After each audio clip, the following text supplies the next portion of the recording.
Hi hello అందరికీ నమస్కారం. Welcome to our channel. నేను ఆదిత్య. నాగ చైతన్య, శోభిత ధూళిపాల నిశ్చితార్థం తర్వాత వేణుస్వామి చేసినటువంటి ఆరోపణలకు గాను ఆయన ప్రెజెంట్ ఆరోపణలు ఎదుర్కొంటూనే ఉన్నారు. ప్రస్తుతానికి ఆయన మీదైతే హ్యూమన్ రైట్స్‌లో అడ్వకేట్ సాయి కృష్ణ ఆజాద్ గారు కంప్లెయింట్ చేయడం జరిగింది. మరి ఆయన ఎందుకు కంప్లెయింట్ చేశారు? ఈ అంశాన్ని ఏ విధంగా వెళ్ళబోతుంది అనే విషయం గురించి తెలుసుకునే ప్రయత్నం చేద్దాం. ప్రస్తుతానికి మనతో పాటు లైవ్‌లో ఉన్నారు అడ్వకేట్ సాయి కృష్ణ ఆజాద్ గారు. సార్‌ని అడిగి తెలుసుకుందాం. సార్ నమస్కారం సార్. నమస్తే. నమస్తే అండి. బాగున్నారా? బాగున్నాను సార్. మీరెలా ఉన్నారు? అంతా హ్యాపీ అండి. సార్ మీరు వేణుస్వామి మీద హ్యూమన్ రైట్స్‌లో కంప్లెయింట్ చేయడం జరిగింది. అవునండి. సో, ఏ బేస్ మీద మీరు ఆయన కంప్లెయింట్ చేశారు? ఆహ్, సో, దీన్ని ఎలా తీసుకోవచ్చసలు? చాలా మంచి ప్రశ్న అడిగావు ఆదిత్య గారు. విషయం ఏంటంటే మీకు నేను క్లియర్‌గా చెప్తాను. వేణుస్వామి అనే ఆయన చాలా మంది యొక్క జీవితాలలో తొంగి చూడటం జరిగింది. అంటే మీకు నేను ప్రత్యేకంగా హ్యూమన్ రైట్స్‌లో ఎందుకు వేయాల్సొచ్చింది? పోలీస్ స్టేషన్‌లో కంప్లెయింట్ చేయొచ్చు కదా! అని చాలా మంది ప్రశ్నించొచ్చు. ఆల్రెడీ దానికి సంబంధించి పెద్దలు మూర్తి గారు, కొంతమంది మిత్రులందరూ కూడా కంప్లెయింట్ చేయడం జరిగింది.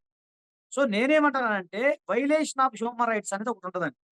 సో, భారత రాజ్యాంగం ప్రకారం ఆర్టికల్ 21 గుర్తుపెట్టుకోండి. ఆర్టికల్ 21 ప్రకారం రైట్ టు లివ్ అంటే జీవించే హక్కు అనేది అందరికీ ఉంది. చాలా మంది జీవించే హక్కులో భాగంగా మనకి కొన్ని వేరే హక్కులు కూడా ఉంటాయి. అవేంటంటే అతి ముఖ్యమైనది గౌరవప్రదంగా జీవించడం. అలాగే గుప్తత హక్కు అంటే మన యొక్క వ్యక్తిగత అంశాలు ఏవైతే ఉన్నాయో దాన్ని రహస్యంగా నేను ఉంచుకోవచ్చు నా మనసులో. ఎవరికీ తెలియకూడదు. నా జీవితంలోకి వేరే వాళ్ళు తొంగి చూడకూడదు. అర్థమైందా సార్? అది ప్రతి ఒక్కళ్ళకి భారత రాజ్యాంగంలో కల్పించిన గ్యారంటీ హక్కు. దాని మీద అనేక రకాల జడ్జిమెంట్స్ ఉన్నాయి. తర్వాత జడ్జిమెంట్స్ గురించి మనం తర్వాత డిస్కస్ చేసుకుందాం. ఈ సమయంలో వేణుస్వామి అనే ఆయనపై ఎందుకు మేము ఇవ్వాల్సొచ్చింది అన్నప్పుడు, అది ఏంటంటే ఆయన గతంలో మనకు తెలుసు, అందరికి తెలుసు. ఒక సినిమా యాక్టర్‌ల గురించి మాట్లాడటం. ముఖ్యంగా నాగ చైతన్య గారు, తర్వాత కాబోయే ఆమె భార్య ఎవరైతే ఉన్నారో శోభిత ధూళిపాల గారొచ్చి వాళ్ళిద్దరూ ఎమ్మటే విడిపోతారని చెప్పడం. మీకు తెలుసు కదా! తర్వాత రష్మిక మందన ఆమె ఎవరో పెళ్లి చేసుకొని విడిపోతారని చెప్పడం. అలా కొంతమంది వ్యక్తిగత జీవితాలతో రాజకీయ ప్రొటెక్షన్ అనేది వాళ్ళు చెప్తారు, వీళ్ళు చెప్తారు దానికి మనకు సంబంధం లేదు.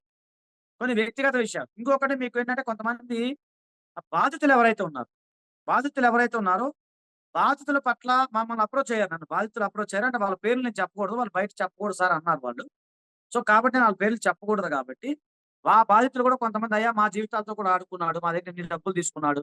మా దగ్గర మా గురించి ఇట్లా అసత్య ప్రచారాలు చేసి, అంటే మీరు భయభ్రాంతులకు గురి చేసి, భయపెట్టి, మా కంప్లెయింట్ వ్యక్తిగత చేశారు విషయాలను కూడా కాబట్టి తెలుసుకో మీరు కంప్లెయింట్ చెప్పండి. చేశారంటున్నారు. బాధితులు మీ దగ్గర ఉన్నారు అని అంటున్నారు. ప్రూఫ్స్ ఉన్నాయా మీ దగ్గర? యెస్. అక్కడికే వస్తున్నా సార్. అక్కడికే వస్తున్నా. One by one, one by one. అయితే ఏంటంటే ఇప్పుడు ప్రూఫ్ అనేది మేము ఖచ్చితంగా ప్రూవ్ చేస్తాం. ఖచ్చితంగా ప్రూవ్ చేస్తాం. అంటే బాధితులు కొంచెం భయపడుతున్నారండి. ఎందుకంటే మీకొకటే చెప్తున్నాను. ఇప్పుడే బరస్ట్ అయింది. అంటే మీకు అర్థమైంది కదా సార్. పుట్టలో ఒక పాము బయటకొచ్చింది ఇప్పుడిప్పుడే. ఒకళ్ళనొకళ్ళు కొంతమందేంటంటే గౌరవప్రదంగా ఉండే కుటుంబాలలో ఉన్నారు కొంతమంది.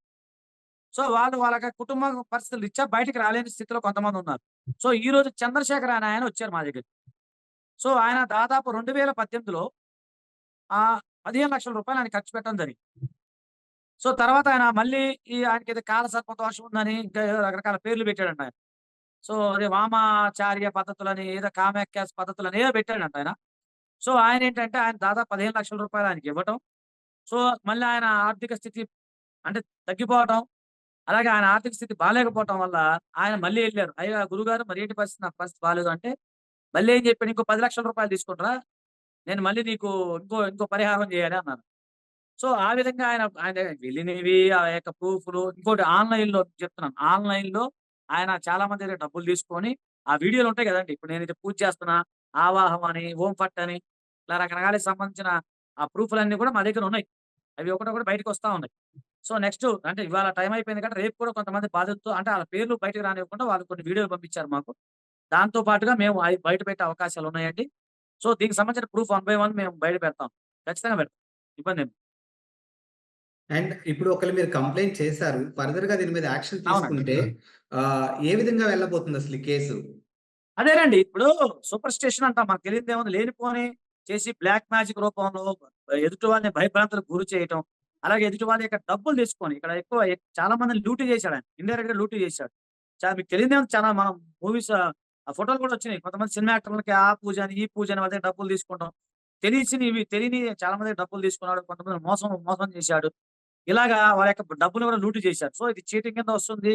అదే కాన్స్పిరసీ కింద వస్తుంది. అదే ఎదుటి వాళ్ళ యొక్క వైలేషన్ ఆఫ్ హ్యూమన్ రైట్స్ కింద వస్తుంది కాబట్టి ఇవన్నీ కూడా నెక్స్ట్ మరి దానికి సంబంధించిన అడ్మినిస్ట్రేట్ అంటే పోలీస్ డిపార్ట్‌మెంట్ వాళ్ళు ఎట్లాంటి చర్యలు తీసుకుంటారో దాన్ని బట్టి మేము కూడా ముందుకెళ్ళే అవకాశం ఉంది. ఒకవేళ ఇది ఆయన చేసినట్టు ప్రూవ్ అయితే మాత్రానికి ఎలాంటి శిక్షలు హ్మ్. ఉండొచ్చండి ఆయనకి?